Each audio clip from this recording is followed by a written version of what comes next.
Bạn có bao giờ thắc mắc bạn được sinh ra để làm gì? Tại sao chúng ta lại có mặt trên trái đất này? Mục đích sống của bạn chính là lý do mà bạn được sinh ra. Đó thật sự là một điều vô cùng quan trọng mà chúng ta sẽ cùng tìm hiểu hôm nay, vì đó là điều sẽ dẫn đường cho bạn trong cuộc đời này. Thiếu mục đích sống, bạn chắc chắn sẽ lạc lối vào mê cung vô tận. Bạn không có ngôi sao nào để chỉ lối, dẫn đường. Cuộc sống của bạn sẽ cảm thấy thật vô nghĩa, mỗi ngày trôi qua chỉ là tồn tại không mục đích. Chào mừng bạn đến với kênh Easy Life OMG của chúng tôi. Hôm nay chúng ta sẽ nói về cách tìm ra mục đích sống của bạn theo triết lý của Các Jung. Khi viết cuốn sách mà ngày nay được coi là tác phẩm quan trọng nhất của ông, The Red Book, Jung đã khám phá ra mục đích của cuộc đời mình. Nhưng không chỉ có vậy, ông cũng đã khám phá ra mục đích sống của tất cả chúng ta đến từ đâu. The Red Book của Các Jung là một tác phẩm nổi tiếng trong lịch sử tâm lý học và tôn giáo. Jung đã bắt đầu viết nó vào năm 1913, trong thời kỳ mà ông đang trải qua một sự phân kỳ tâm linh và tinh thần sâu sắc. Cuốn sách này được xem là một bản ghi chép của những trải nghiệm tâm linh và sự sáng tạo của Jung, trong đó ông thảo luận về những khám phá về tâm hồn và vũ trụ. The Red Book chứa đựng những hình ảnh, sơ đồ và văn bản mô tả về những trải nghiệm tâm linh của Jung khi ông thực hiện những hành trình qua thế giới tâm thức của mình. Cuốn sách này thường được xem như một loại bản đồ của tâm trí con người, nơi mà Jung khám phá và đối diện với các phần tử tiềm ẩn của tâm hồn và văn hóa.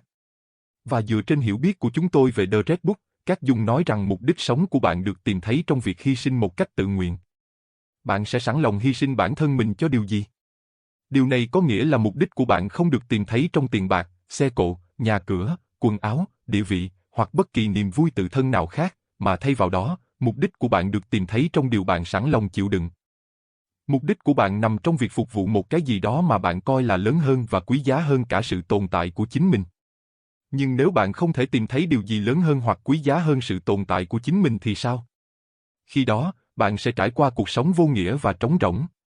Benjamin Franklin, người cha sáng lập của Hoa Kỳ, người đàn ông trên tờ 100 đô đã nói rằng cuộc sống chỉ chắc chắn với chúng ta hai điều, cái chết và nghĩa vụ đóng thuế, death and tax. Và điều đó có ý nghĩa gì? Đó có nghĩa là cuộc sống đòi hỏi một sự hy sinh từ chúng ta. Cả cái chết và đóng thuế đều là một hình thức của sự hy sinh bản thân. Mọi cuộc sống đều sinh ra để được hiến dâng theo một cách nào đó. Chúng ta không thể thoát khỏi điều gọi là cuộc sống này mà không tự hy sinh bản thân.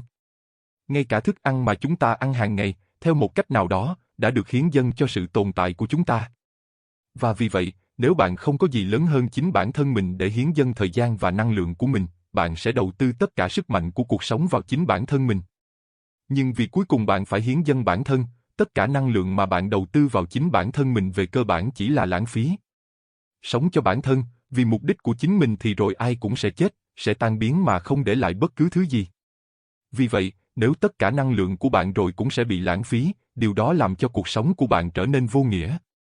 Thiếu một định hướng dẫn đường, một mục đích, cuộc sống của bạn chỉ trở nên trống rỗng và là sự chịu đựng vô nghĩa. Nhưng nếu bạn tìm thấy điều gì đó đáng để hiến dâng bản thân cho, đáng phục vụ và dành cuộc sống của mình cho, thì sự chịu đựng của bạn trở nên có ý nghĩa. Và khi nỗi khổ của bạn trở nên có ý nghĩa, theo một cách nào đó, như hai nhà triết học Friedrich Nietzsche và Viktor Frankl đã nói, nó không còn là nỗi khổ. Bạn sẽ biết điều này là đúng khi bạn quan sát và cảm nhận cuộc sống. Nếu bạn thấy ai đó sẵn lòng hiến dâng bản thân cho điều gì đó lớn hơn bản thân họ, bạn biết rằng họ đã tìm ra mục đích của mình. Khi Hòa thượng Thích Quảng Đức tự thiêu vào năm 1963 để chống đối chính quyền quân sự đàn áp, ông đã làm điều đó vì tự do tôn giáo và dân tộc. Galileo Galilei, cha đẻ của khoa học hiện đại.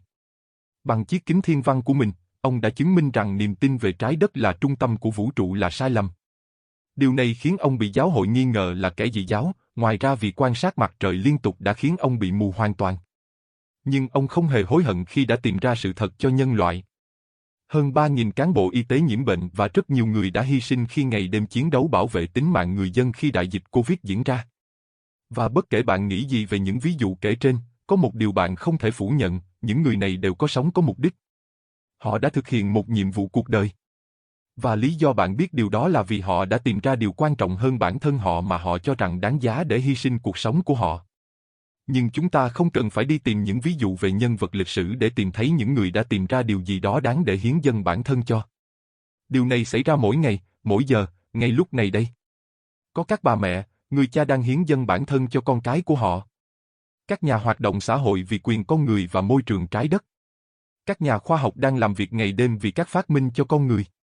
Các binh sĩ đang chiến đấu cho tự do của đất nước họ. Mỗi ngày, mọi người đang tìm thấy điều gì đó đáng để hiến dâng bản thân cho, và bằng cách đó, họ khám phá ra mục đích sống của chính mình. Vậy thì làm thế nào để hiện thực hóa ý tưởng của các Dung về việc hiến dâng tự nguyện vào cuộc sống của chúng ta? Chúng ta có thể thực hiện nó từng ngày bằng cách cam kết bản thân mình cho sự phục vụ vì người khác theo cách mà chúng ta sẵn lòng làm. Chúng ta có thể chăm sóc người khác, phục vụ họ, theo cách mà chúng ta sẽ hạnh phúc mỗi ngày khi thức dậy để làm. Chúng ta có thể tạo ra một điều gì đó mà chúng ta sẽ sẵn lòng hiến dâng hoàn toàn bản thân mình. Vì cuối cùng thì, ai trong chúng ta cũng sẽ buộc phải làm một điều gì đó, hoặc vì một ai đó. Đó là điều mà cuộc sống đòi hỏi tất cả chúng ta.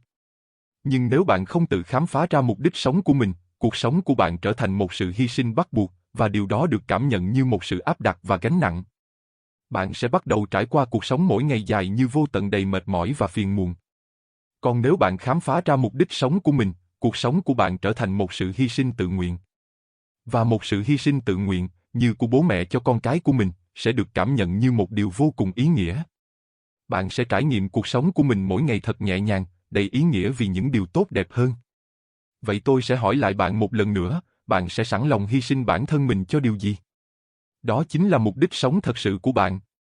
Cảm ơn bạn đã theo dõi video này, chúng tôi mong mỗi ngày bạn đều biết thêm một điều gì đó thú vị hơn. Hãy đăng ký kênh Easy Life để chúng ta cùng nhau tìm hiểu nhé. Chúc bạn tìm ra mục đích sống của mình.